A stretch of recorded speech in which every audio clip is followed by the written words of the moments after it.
ඇස්ට්‍රෝබයි රත්නායක චැනලයට ඔබ සාදරයෙන් පිළිගන්නවා. අද මම ඔබලට පැහැදිලි කරන්න බලාපොරොත්තු වෙන්නේ ඥාන යෝග සම්බන්ධ. මීට පෙරත් මම ඔබට යම්කිසි ඉඟියක් ලබා දුන්නා. තමන්ගේ දරුවාගේ කේන්ද්‍රවල අධ්‍යාපනය සම්බන්ධ තොරතුරු කොහොමද තමන්ම විග්‍රහ කරගන්නේ කියන. ඉතින් මේ අද දවසේ ඔබට ඒ සඳහා විස්තරාත්මක කරුණු පැහැදිලි කිරීමක් කරන්න සූදානම් වෙන්නේ. දෙමව්පියෝ බොහොම ආසාවෙන් අහන ප්‍රශ්නයක් තමයි දරුවෝ සම්බන්ධව. මගේ දුව පුතාට ඉගෙනීමේ දක්ෂකම් තියෙනවා. ඔහු විශ්වවිද්‍යාලයක අධ්‍යාපනය ලැබීමට වාසනාවන්තයි. උපාධියක් ලබයිද? ආදි වශයෙන් ප්‍රශ්න කරන අවස්ථා තියෙනවා. මේ වෙලාවේදී ඊට පිළිතුරු සැපයීම සඳහා අපි ජන්මපත්‍රයක් පරීක්ෂා කරනකොට එම දරුවාගේ කේන්ද්‍ර සටහනේ ඥාන යෝග තියෙනවද කියලා විමසිලිමත් වෙන්න ඕන. ඥාන යෝග කිව්වහම ඔබට යම්කිසි වැටහීමක් නැහැ. හැබැයි ඔබ හොඳට දන්නවා ධන යෝග සහ රාජ යෝග කියන්නේ. මොකද රාජ යෝග තිබුණාම ඔහු රජකමටපත් වෙනවා.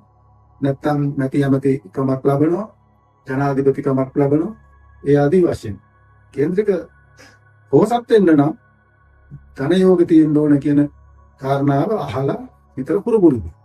නමුත් මේ ඥාන යෝග පිළිබඳව අහලා නැති නිසා ඒක අන්තරයක් වෙන්න පුළුවන්.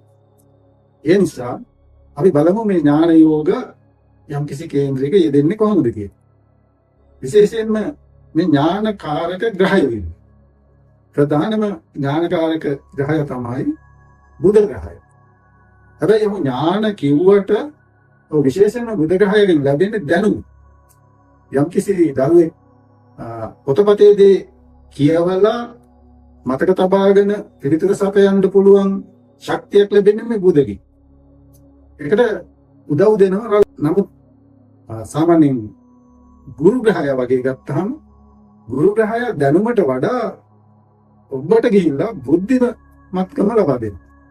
හැබැයි මේ ග්‍රහයෝ ඒ කේන්ද්‍ර හිමියාගේ හිසට, ඒ කියන්නේ ලග්න ස්ථානයට නැත්නම් දෙවන්නට යම්කිසි ආකාරයක සම්බන්ධකමක් දක්වන්න ඕන. නැත්නම් දෘෂ්ටියක් පෙනීමක් ලබා දෙන්න ඕන. ඉතින් මේ ග්‍රහ දෘෂ්ටි පිළිබඳව සාමාන්‍ය කෙනෙකුට තේරුම් ගන්න අමාරුයි. ඒක පුළුවන් වෙන්නේ යොතිෂ පිළිබඳ යම්කිසි හැදෑරීමක් කරපු කෙනෙකුට විතරයි. නමුත් මේ කොටුවල කොතනද ග්‍රහයෝ ඉන්නේ කියන එක පිළිබඳව යම්කිසි අවබෝධයක් ලබාගෙන දල අදහසක් ගන්න පුළුවන්. මගේ දරුවා ඉගෙනීමට දක්ෂයෙක්ද, ඥානවන්තයෙක්ද, බුද්ධිමතෙක්ද කියන්නේ. ඉතින් මේ ග්‍රහයෝ සම්බන්ධව ග්‍රහයන්ගේ ඥානය සම්බන්ධව කතා කරගෙන යනකොට මේ සියලුම බොහෝ ග්‍රහයෝ සංඛ්‍යාවක් මේ ඥානයට, බුද්ධියට, දැනුමට බලපෑමක් කරන බව අපි පරීක්ෂණ වලින් එළියලා තියෙනවා. අපි දැන් බුධ ග්‍රහය සහ ගුරු ග්‍රහයාගේ හැසිරීම පිළිබඳව කියලා කිව්වා. ඊළඟට අපි ගත්තොත් කේතු ග්‍රහය. විශේෂයෙන්ම කේතු ග්‍රහයා කෙලින්ම ඥානයට සම්බන්ධ වෙනවා. ප්‍රසිද්ධ කාරණාවක් තමයි සිද්ධාර්ථ ගෞතම තාපසතුමා මේ කේතු දසාවේදී තමයි භාවනා යෝගීව ඉඳලා ඒ භාවනා දියුණු කරා කියලා කියන්නේ. ඒ නිසා ඥානය දියුණු කරා කියලා කියන්නේ නිසා කේතු ග්‍රහය විශේෂයෙන් ඥානයට උදව් සපයනවා කියන එක පැහැදිලි කරගන්න පුළුවන්කම තියෙනවා. ඊළඟට ගත්තොත් සෙනසුරුත් අපල දෙන ග්‍රහයෙක්, එහෙම නැත්නම් දුක දෙන ග්‍රහයෙක්, අසුභ ග්‍රහයෙක් හැටියට පිළිගත්තට ඔහුත් යම්කිසි ඥානය සම්බන්ධව ක්‍රියාත්මක වෙනවා කියන එක පැහැදිලි වෙලා තියෙනවා. හැබැයි ඔහු කේන්ද්‍රීය ලග්න ස්ථානයට නැත්නම් දෙවැනි ස්ථානයට නැත්නම් එම ස්ථානවල දෘෂ්ටි හෙලනකොට යම්කිසි අත්දැකීම් බහුල පාණ්ඩ්‍යත්වයක් තමයි ලබා දෙන්නේ. ඔහු අත්දැකීම් තුළින් ඉගෙන ගත්ත කෙනෙක්. සමාජයේ ගත්තාම එහෙම උගත්තුත් ඉන්නෝනේ. අන්න ඒ වගේ සෙනසුරු එවැනි දැනුමක් තමයි ලබා දෙන්නේ. තවත් පාප ග්‍රහයක් ඇටියට අපි පිළිගන්නවා කුජ ග්‍රහය. මේ කුජ ග්‍රහයත්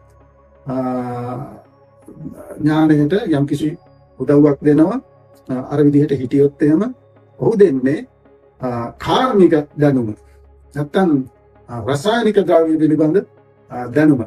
ඉතින් මේ විශේෂයෙන්ම දැන් බුද්ධිමත් ග්‍රහය වන ගුරු සහ කුජ සංයෝග වෙලා හිටියොත් එහෙම ඔහු වෛද්‍ය විද්‍යාව පිළිබඳ යම්කිසි දැනුමක් තියෙන පුද්ගලයෙක් බවට පත් කරන්න එම යෝග ඉවහල් වෙනවා කියන කාරණාව පැහැදිලි කරගන්න පුළුවන්කම තිබෙනවා.